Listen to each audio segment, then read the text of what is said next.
নগাঁও হত্যাকাণ্ডৰ প্ৰতিবাদত বিশ্বনাথত বনমন্ত্ৰী চন্দ্ৰমোহন পাটোৱাৰীৰ প্ৰতিমূৰ্তি দাহ আমচুৰ শুক্ৰবাৰে নগাঁও জিলাৰ লাওখোৱা অভয়াৰণ্যৰ দাঁতিকাষৰীয়া অঞ্চলৰ দুই ভাতৃ জলিলুদ্দিন আৰু সমীৰ উদ্দিনক অকৰ্মণ্য বন বিভাগৰ দানৱৰূপী বনকৰ্মীয়ে নিৰ্বিচাৰ গুলীচালনা কৰি হত্যা কৰাত আমচুৰ বিশ্বনাথ জিলা সমিতিৰ উদ্যোগত বিশ্বনাথ নগৰৰ মাজমজিয়াত বনমন্ত্ৰী চন্দ্ৰমোহন পাটোৱাৰীৰ প্ৰতিমূৰ্তি দাহ কৰি তীব্ৰ প্ৰতিবাদ সাব্যস্ত কৰে।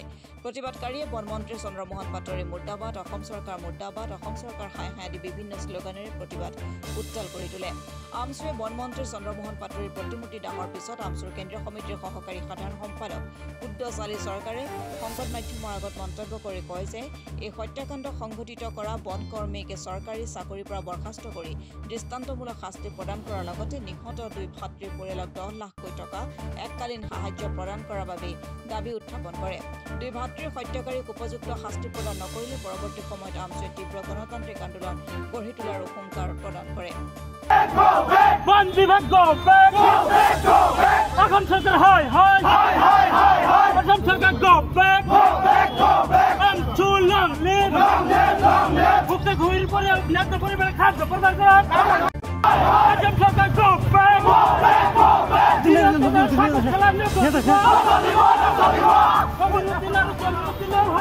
চৰকাৰ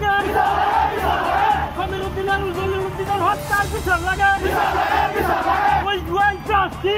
আমচুৰ বিশ্বনাথ জিলা সমিতিয়ে আমাৰ আমচুৰ কেন্দ্ৰীয় সমিতিৰ নিৰ্দেশ মৰ্মে আজি আমি বিশ্বনাথ জিলাত আমি লাওখোৱা অভয়াৰণ্যত যি দুগৰাকী ব্যক্তিক দুগৰাকী ভাতৃক হত্যা কৰা হৈছিল তাৰ আমি তীব্ৰভাৱে নিন্দা আৰু গৰিহণা দিছোঁ। এটা কথা আপোনালোকে চাব, তেওঁলোকৰ যদি বন বিভাগৰ তেওঁলোকে মাছ মাৰিবলৈ গৈছিল, যদি আইনগতভাৱে তেওঁলোকৰ দোষ আছিল, তেওঁলোকক ধৰি বান্ধি তেওঁলোকক জেলত পঠাব লাগিছিল। তেওঁলোকক ধৰি বান্ধি জেলত নপঠাই তেওঁলোকে নিৰ্বিচাৰে গুলীয়াই হত্যা কৰিলে দুগৰাকী ব্যক্তিক। আজি সেইসকলৰ পৰিয়ালৰ কি অৱস্থা হ'ব? আজি সেইসকলৰ পৰিয়ালৰ আজি কি অৱস্থা হ'ব? গতিকে আমি এইখন চৰকাৰক ধিক্কাৰ আৰু গৰিহণা দিছোঁ। অনতিপলমে এই দুয়োগৰাকী পৰিয়ালক চৰকাৰী আৰ্থিকভাৱে সাহায্য দিব লাগিব, অন্যথা আমচু ইয়াতকৈ ভয়ানক আন্দোলন কৰিব। এই ক্ষেত্ৰত যদি কোনো মুখামুখি সংঘৰ্ষ হয় তাত সম্পূৰ্ণ দায় হ'ব অসম চৰকাৰ আৰু আমাৰ বন বিভাগ মন্ত্ৰীয়ে। গতিকে আৰু এটা কথা আপুনি যাব যে তেখেতসকলে কোনো জাননী নিদিয়াকৈ যে তাত মাছ মাৰিবলৈ যোৱা হ'ব নহ'ব এটা জাননী তেওঁলোকক দিব লাগিছিলে। তেওঁলোকে মাত্ৰ সেই অঞ্চলত প্ৰৱেশ কৰিছিলে।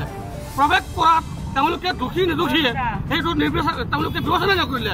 তেওঁলোকে অলৰেডি কি কৰিলে, দুয়োগৰাকী ব্যক্তিক নিৰ্মমভাৱে গুলীয়াই হত্যা কৰিলে।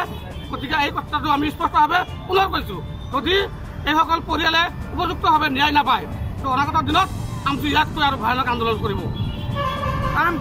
দুদিন আগতে লাওখোৱা অভয়াৰণ্যৰ কাষত মানুহৰ জনবসতিপূৰ্ণ অঞ্চলত মাথাউৰিৰ কাষত বসবাস কৰা নিৰীহ লোক মাথাউৰিত উঠাৰ লগে লগে বন বিভাগৰ ভেৰণীয়া গুণ্ডাই গুলীয়াই দুগৰাকীকৈ ব্যক্তিক হত্যা কৰিছে। এই হত্যাক আমি আমচুৱেও নিন্দা কৰি তীব্ৰভাৱে গৰিহণা দিছোঁ আৰু অসম চৰকাৰক আমি সকীয়াই দিব বিচাৰিছোঁ, আপোনালোকে এইদৰে নিৰীহ সংখ্যালঘু লোকক হত্যা কাৰ্য বন্ধ কৰক। এই লোকসকলক অসম চৰকাৰে অসমৰ নিৰীহ লোকসকলক সংস্থাপন দিব নোৱাৰি তেওঁলোকৰ ব্যৰ্থতা ঢাকিবলৈ সংখ্যালঘু লোকক সদায় টাৰ্গেট কৰি পেলাই এই লোকসকলক বিভিন্ন সময়ত হত্যা কৰি আহিছে। এই হত্যাৰ আমি আমচুৱাত বিচাৰ দাবী কৰিছোঁ।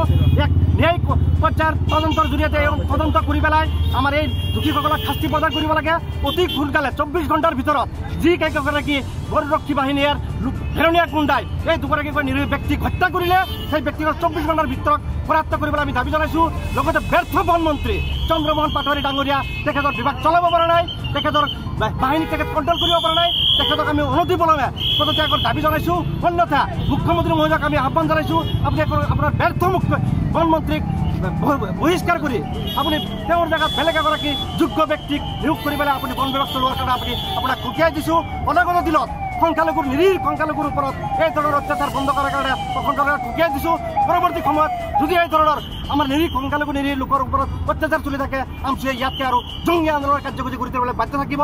তাৰ কাৰণে যি পৰিস্থিতিৰ সৃষ্টি নহওক কিয় তাৰ কাৰণে কিন্তু অসম চৰকাৰ আৰু বন বিভাগ তাৰ কাৰণে জগৰীয়া হ'ব। তাকে আজি এই আপোনালোকৰ জৰিয়তে আজি তেখেতসকলক আমি সকীয়াই দিছোঁ। বিশ্বনাথৰ পৰা সুৰঞ্জন গগৈ ৰিপৰ্ট, অসম টুডে।